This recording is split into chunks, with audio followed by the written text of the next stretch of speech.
you doing? I'm Dave, that's Glenn, we're the NC Beer Guys, and this is the NC Beer Buzz. Today we're at the NoDa Brewing Company in the NoDa District of Charlotte to talk to Todd and Chad and discuss the plethora of information they have about all their beers. So Todd, we appreciate you having us here. Can you tell us a little about NoDa Brewing? Well, thanks for coming out. NoDa Brewing is a little over 9 months old. We opened up at the end of October of last year. It is our attempt to take our passion for home brewing and love for a variety of different styles of beers and throw them on the Charlotte public to see how it would stick.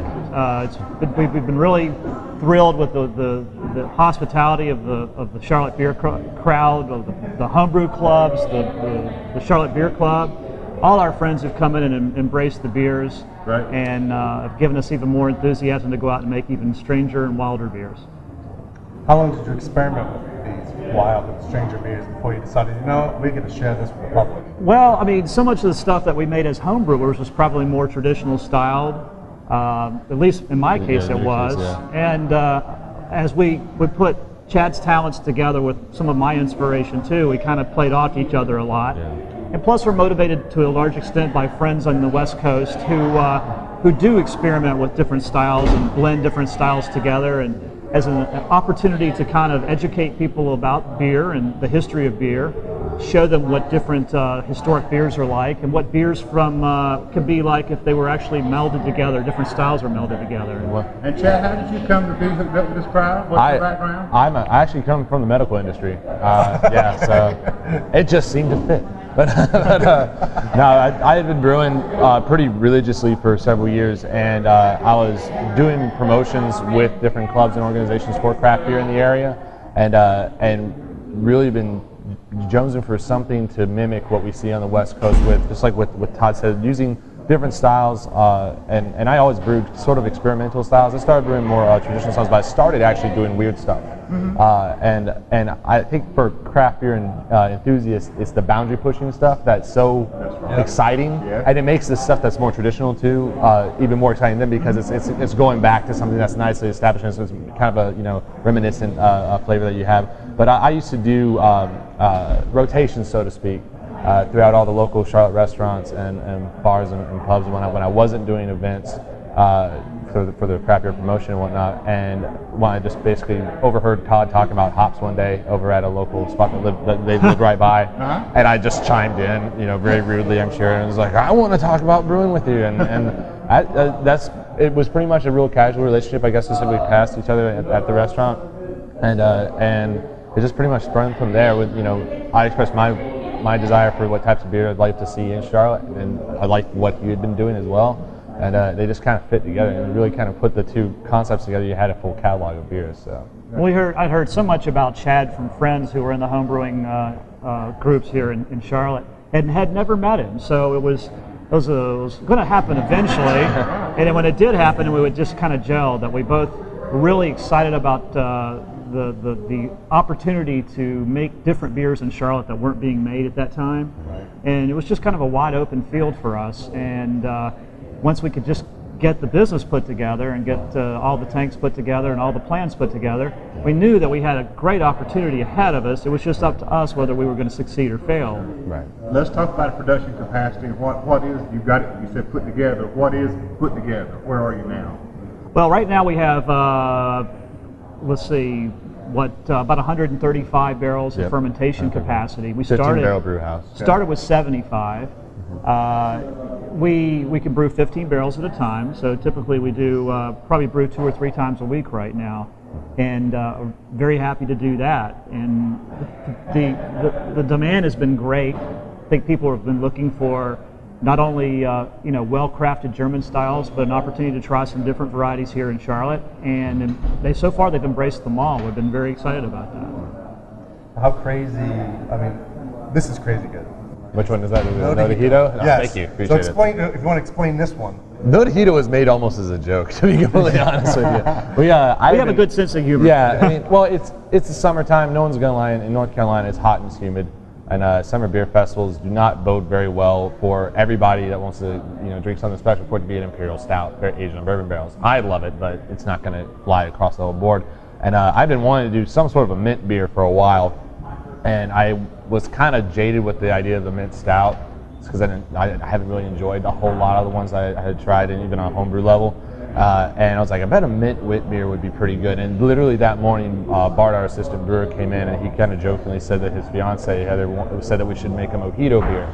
And I was like, yes, that's it. Let's do a mint lime. You never know where inspiration will come wit beer. Yeah, and so we just started putting it together. And Todd walked in, and was like, what are you guys doing?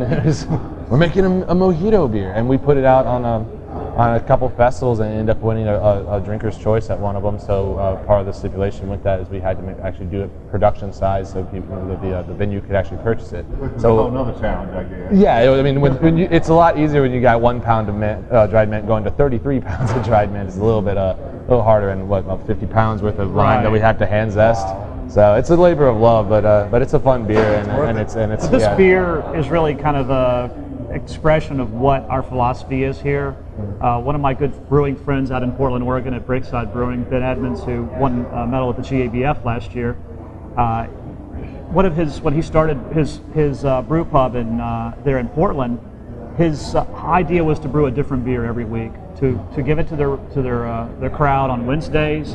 It'd be kind of a unique reason to come in on Wednesdays in the middle of the week when a lot of times maybe beer is not on everybody's mind. But it was a unique style, and every week he would have something different. And so we were unashamed. We told Ben we would like to steal your idea, take it all the way back to the East Coast, and he encouraged us to do that. We put ours on Tuesdays, so it started we call it a NoDable Series. It's an opportunity to do something new every week, and so you have to be creative. We didn't want our brewers, including myself, to be bored with making the same recipe day after day, and without end. So this was kind of an opportunity to stir the pot up a little bit, let the creative juices flow, and see what would happen. And we've actually seen maybe 4 different beers now. Yeah, go from small batch to large batch quantity. Yeah. It's a perfect test crowd when you have people that are regulars that they know beer, they know they're excited about beer, and if they're really excited about a specific type of beer and it's in a feasibility that you can produce it on the big scale, because there are some that really just do not gel very well on the large scale, whatever, just because of some crazy ingredient and stuff like that. But if it's a feasible thing to do, it's like our Ghost Hop White IPA was born on the small system.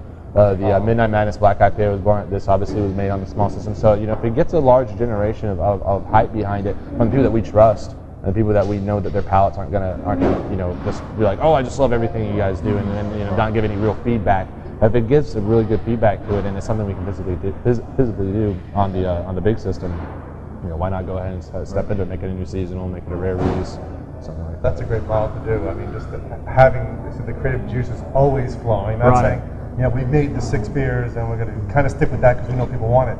To come up with things like this, I think is an amazing accomplishment. And we cushion it with having 4 year-round beers, but we've been able to do IPA rotators and seasonal rotators, and then just not in categorical like just specialty beers of sorts, But you had those 4 that you can go back to, and usually one of the seasonals that's pretty consistently available throughout a good span of time. And the NoDable beers have given us an opportunity to try a couple of sours. We've done some sours very recently that have been very popular.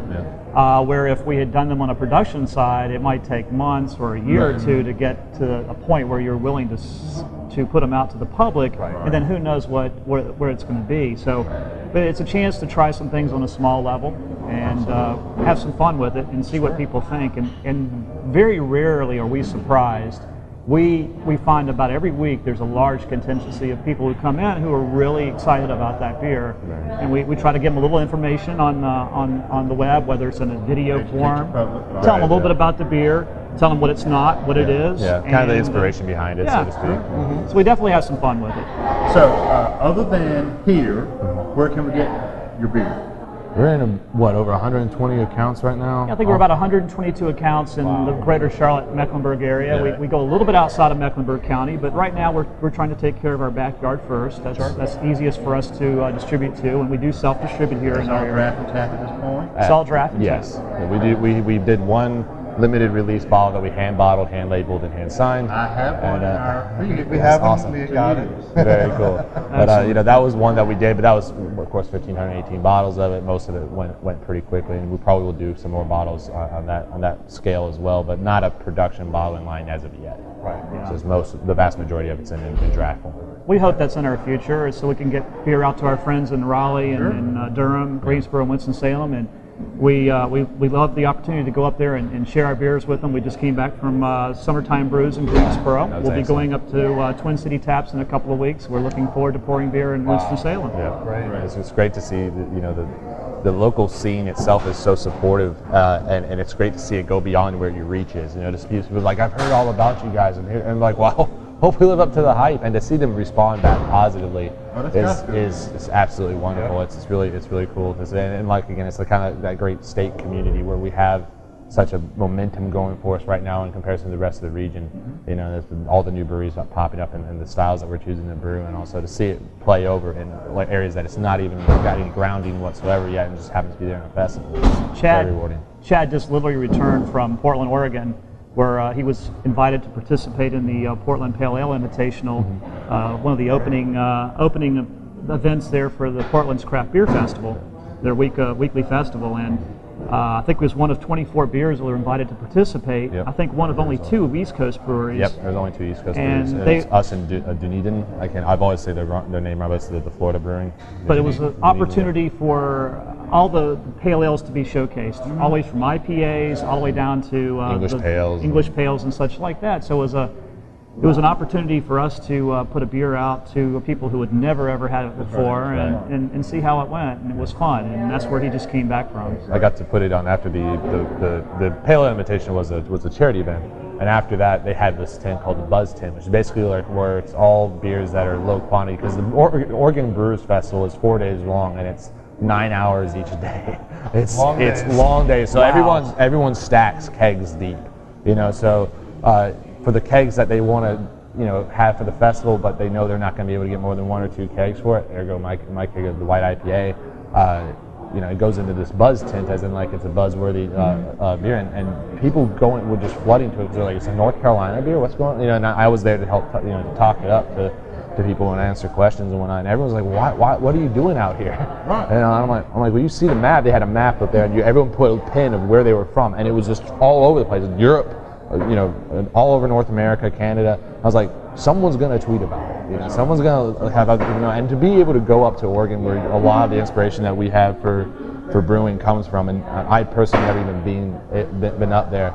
To be able to go up there and see them really accept what you're doing, and guys like James from Full Sail, giving it props, and Doug Odell from Odell's Brewing, really enjoying the beer. It's like getting the ultimate stamp of approval from guys that you've just idolized for years. So it was an amazing event.